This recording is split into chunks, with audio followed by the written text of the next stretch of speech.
Hi, my name's Abbey, this is my dad, and this is my sister Rebecca.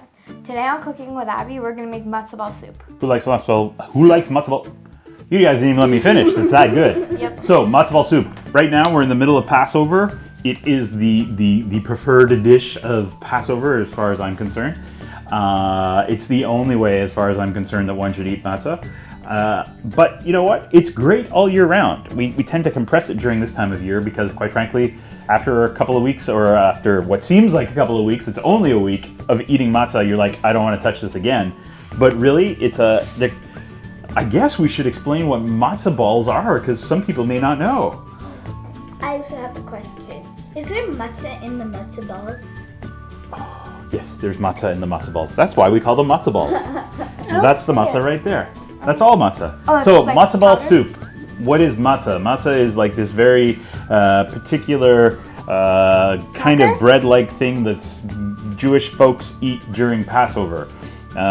It's a board, whatever. You turn it into a fine powder, and that's what we have here. And with that, we essentially make dumplings. There are kind of two different schools of thought when it comes to the soup or the broth in which you make your matzah balls. There is one school that says it needs to be as clear and clean and flavorful, yet completely clear as possible. And then the other school of thought, which I'm kind of part of, is who really cares as long as it tastes good? Yeah. Do you guys like matzah ball soup? Yeah. Do you like matzah? Yep. Both of you? Yeah. All right, shall we get started? Yep. Abby, where can people find this recipe? Here or at cookingwithabby.com. Excellent. What are we doing first? We're making the mirepoix. What's a mirepoix, Abby? Something Something. broth or something like that. So we're starting off with our aromatic vegetables. Aromatic, what does that mean? No. Smelly goodness. So we're gonna start off with some onion, some celery. Where's that thumb on yours? Jeez Louise. We got Grater McGrater over here. I'm gonna take over and get some onion diced up. We don't need to be crazy. In fact, none of these veggies, except for some of the carrots, are actually going to be in our final soup.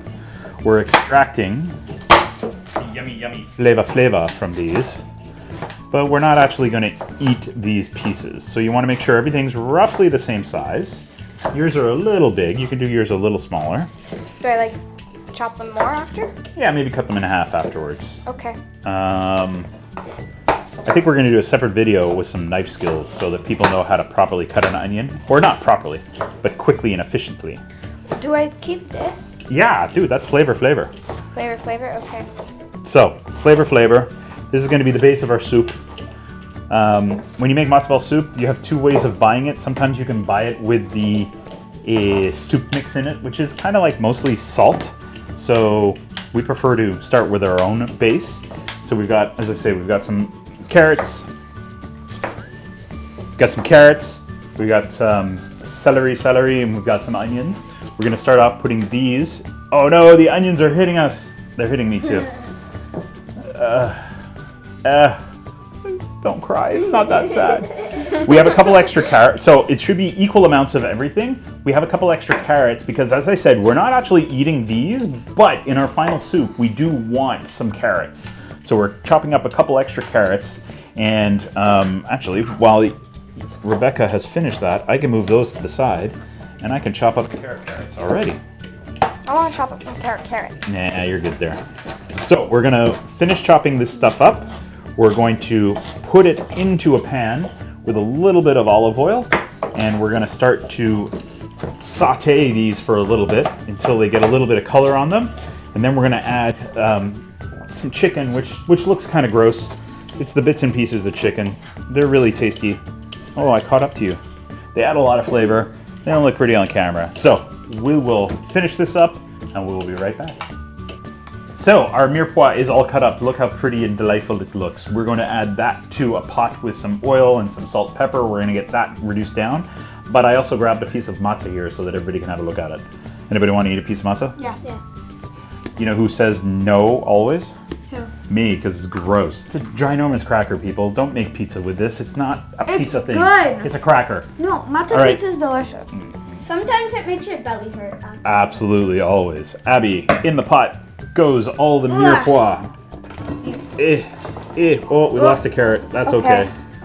In that goes. We're gonna add some salt, pepper. Salt, pepper. I'm gonna add the oil. Wow. We're gonna season a bit more later as well. Can you grab that spoon and give it a good stir? You gotta add these. And then we'll be right back in a minute. Our mirepoix. I just like saying mirepoix. Mirepoix. It's fun. Our mirepoix has developed a little brownness, a little goodness. You can kind of hear it sizzling.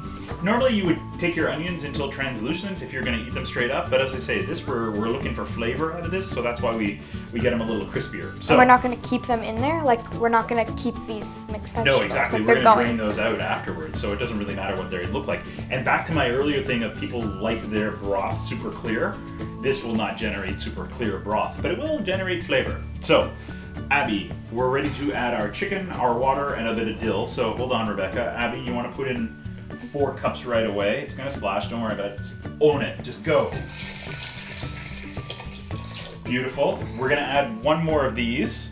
Rebecca, hold on though, Abs. I want to see Rebecca dump this stuff in first. You want some help? Yes. So we've got some chicken nasties. What do we have in there? We have chicken spines and necks, and we also had some beautiful dill, because as far as I'm concerned, nothing makes matzo ball soup better than dill. Except for what? Sometimes when you eat it, it's like The dill? Oh, It like got stuck in my teeth. So with the other thing that I citrus. do, which you'll see later, is we add a little bit of dill to the final, because none of this is eaten. If the chicken bits and pieces gross you out, you can add just regular chicken thighs or whatever. Again, we're trying to extract all the flavor out of all of this. So can you eat your chicken afterwards? You can, but it doesn't have a lot of flavor. So if you're planning on eating the chicken, in this case, there's very little left over, so it's not really a big deal. But if you get yourself some chicken thighs or something like that, what you want to do is add like some sort of sauce to it, right? Because otherwise it doesn't have much flavor. Like a barbecue sauce? Like a barbecue sauce, which we already made, but that's not out yet. Wah, wah, wah. Spoilers. Abby's gonna add 6 more cups of water, so 1 more of these and then a little bit more. We're gonna bring this to a boil, then we're gonna lower it to a simmer for about 45 minutes. In the meantime, we're gonna come right back and guess what we're gonna make? The matzo balls! Yeah, I almost forgot to make the matzo balls. What's the point? All right, Broth. see you soon. Our soup came to a boil. We've reduced that to a simmer. We're gonna let that simmer away for about 45 minutes. After that's done, we're gonna strain it and do some other, add back our other carrots. But in the meantime, how about you break some eggs in there? Wow, wow. So now we are making, ew. Okay, you're good. Get all that egg in there. Salmonella is your friend, dude. That looked like it had like 2 yolks in it. Because like there's one that's sort of a ball and then the other ones are like So maybe not so aggressive with the eggs. We're making our matzah soup mix here. So we need a couple eggs, we need some oil, and we need our matzah meal. This needs to sit in the fridge. How about we pass that over to Abby? Abby, you can add the oil to that. And clear. mix it up so it's all nice and homogeneous. homogeneous. What's homogeneous mean? I No have clue. idea. All incorporated, all together, so it's one big thing. All right, so while Abby does that, we'll get that going, and then once that's all mixed together, we're gonna add our matzah meal over here in a second. This needs to sit in the fridge for at least 15 minutes, so if you do it now, it's a great time, because your soup's gonna come to a simmer, and gonna simmer, and then when your soup's done, you can be ready with this. Something that I started this year is I actually form my matzah balls. Oh, hold on. Let's get this all homogenized. One color. Because it is. So as I was saying, what I started to do this year was I make my matzah balls. I used to make them and then drop them in one at a time. Now I started to roll them all out and put them all in at the same time. It doesn't make a difference. Rebecca, how about you add that matzah meal? Abs, you can keep stirring. Plump. So what we're trying to do here is, as I mentioned, this is a cracker, right? It's as dry gets. So this oil and the egg, we're trying to get it all in there and get it all coated and covered, and it sits in and mixed up, and it sits in the fridge for 15 minutes. Why do you think it sits in the fridge? To cool down? Cool down. One answer. To stay fresh. Stay fresh. Another answer. I think it's so that the matzah meal soaks in some of the moisture out of the eggs and out of the oil and gets gets hydrated so that it's not a cracker. Why in the fridge? Like, why couldn't we leave it on the counter? You don't want to leave eggs on the counter for too long.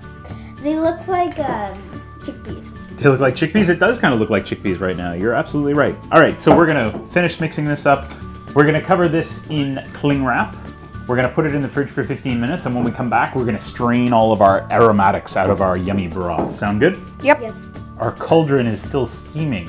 So our soup has been off the fire. It's not on fire, but it's been off the stove for probably 15 minutes, and it's still super, super hot. Now comes the most dangerous part of making matzo ball soup, is the straining out of the vegetables and the chicken pieces and everything else that we got going on here from a flavor perspective. So Abbey is taking out the bits and pieces of chicken now. As I mentioned, if you want to pick off the meat, you can do that. We don't typically do it because we use the bits and pieces, which are super affordable and just have lots of chicken flavor in them. So that's really what we need. Oh, could you, like, if you use like chicken breasts or like not like the bits and pieces, could you like cut them up and put them into the broth? Yeah, as like you could, absolutely. So I wouldn't do chicken breast. So here's one of the other things that's super, super useful. Here, I'm gonna take over. Now, you can get a much better strainer that's not broken than ours, but you do want a fine mesh one. Yeah. That's from the last time we made That made matzo ball soup from last week. You do want a fine mesh strainer and not a colander, because a colander won't work. So what am I doing here? I'm getting out some of the bigger chunks and I'm putting them in here. What you really want to do is you want to try squeeze the juice out. I'm going to do it, you know why? Because it's really, really crazy hot. Chicken pieces. You want chicken with a bone in. Remember earlier I was saying we should use chicken thighs? That's because chicken thighs or legs normally have the bones in, because there's a lot of marrow flavor. There's a lot of flavor in the bones that we want to try keep. And if we use chicken breasts, yeah, we'll get chicken flavor, but that's it. But if you use thighs, you can peel off that thigh meat and you can absolutely put that back in. Now, this is the part where I burn myself. You guys are going to back up a little bit. As I mentioned, my strainer, pretty ghetto, but that's okay. I'm gonna hold it. No, I don't want you anywhere near the hotness because it's super hot still. If you're scared of this part, which you kind of should be, you can absolutely wait till it cools down a little more. Nothing is lost. We're gonna pour this in. It's almost like it's too full, but it can't go down. Yeah, I can't go. It can't go down, right? So we've got we barely got any of the flavor pieces out. Now you'll notice, back to my point of our broth is not clear, and we're okay with that. I don't know where that whole notion of we want clear broth comes from. You know what? I'm gonna lie. I am putting you in desperate danger. Can you kind of just hold that there with one finger? I'm gonna go nice and slow. Thank you. And then the other thing you're gonna do when you do this is part of the low and slow. I got splashed. Yeah, you get splashed a little bit. It's just a little scalding hot water, Abby. Settle down. You don't want to just like dump it, because that will. That's gonna touch my finger. Ah, you're fine. All right, so now, as you see, lots of, or maybe you don't see, we got a whole bunch of bits and pieces left over in here. Oh, that's good. We're going to, I'll take over here. Thank you. Please don't call child services. At the end of the day, we're doing a lot of good here, probably more good than harm. So many of you don't know how to cook, so at least we're doing that. It's like full to the top. It's gonna be full to the top. And see this stuff here? Yeah. This is some of the best flavor from the soup because it's squeezed out of those vegetables. And that's exactly what we want. We're gonna do the same to the carrots. Then we're gonna transfer this bad boy back into here. We're gonna add our fresh carrots and we're gonna put it back on the stove. We're gonna bring it to a boil, and guess what we're gonna do while it's boiling? Make the form the matzo balls. We already made them. Yeah. See you in 1 minute. We all survived the death-defying transfer of our broth back to our pot. We are going to bring that to a boil. While that comes to a boil, we are going to do the pièce de résistance, the final, the best part. We are going to make and form our matzo balls. Now, It looks like it liquefied a bit. Anybody who wears rings, go ahead and take those off. I'm going to take our matzah meal mix here. I'm going to fluffen it up a little bit. Now, did you guys know there's multiple schools of thought when it comes to meatballs? Matzo balls? No. There are those who really like the dense matzo balls, and there are those who like the light and fluffy. Now, you guys didn't know there were two camps because I'm of the opinion there is but one camp, and that is the light and fluffy. So, when we make our matzo balls, we take about that much, which is what? That's not a golf ball. Teaspoon? Probably a tablespoon. And we roll it into a ball, but at no point do we smush. We just form a ball and then put it in there. And they grow a lot, that means? When they get into the water, they double or triple in size. So you take some out, here, I'll give you that. You can roll. Like that? That's a great amount. We are going to roll up all of these balls. I would say maybe a little harder than that. Roll up all of these, and then we'll come back with our boiling broth. Oh, did you get shafted out of? You need some matzo mix. Yeah. How many matzo balls does this make, Abs? Oh, depends how big you make them, right? Because that's the other thing. You see how we're making them?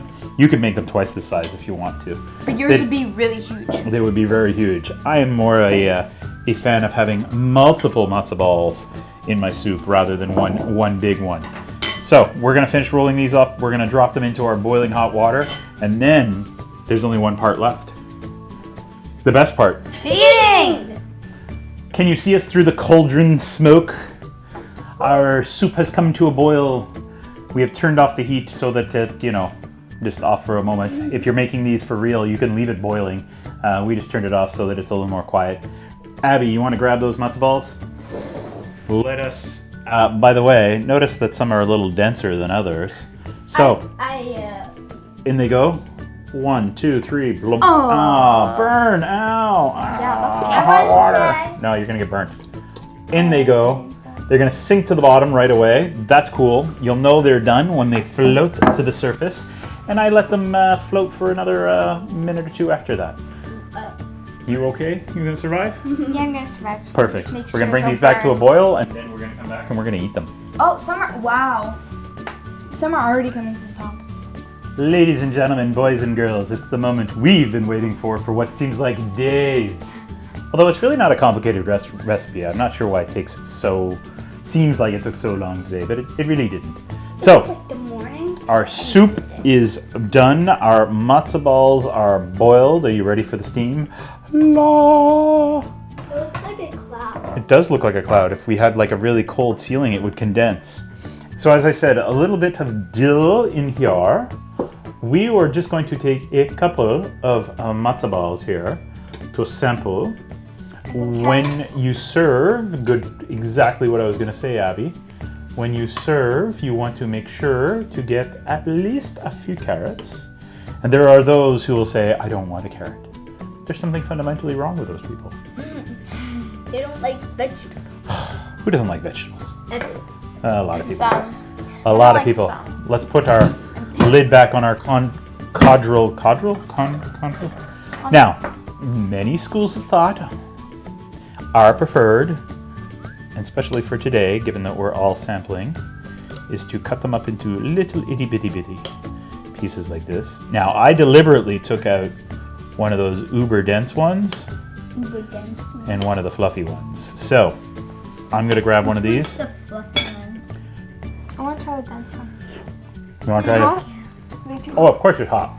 Oh, that's great. It's hot, but it's so good. Whoa, whoa, whoa. Blowy. So as I say, Passover, it's a staple. You gotta have it. Other times of the year, just as good. It's too hot. Here, let me do the blowy for you. I made a smaller piece. You're serving this at dinner? Take these out for the kids a little earlier. Let it cool off. Other thing you can do, drop an ice cube in there. Put in the freezer. Put it in the freezer if you got room. Which we don't. Ready? How's that broth? Wow. That broth's pretty good too, eh? I didn't have broth. All right, Rebecca, where can people find us? cookingwithabbey.com. And where else can they find us? Facebook, Instagram, and here, and you subscribe, and you hit the notification bell so you can see when all our videos come out and see all of them. Shall we see them next week? Yeah. Okay, fine. We'll come back next week. See you, everybody. Bye. We're apparently going to keep eating soup.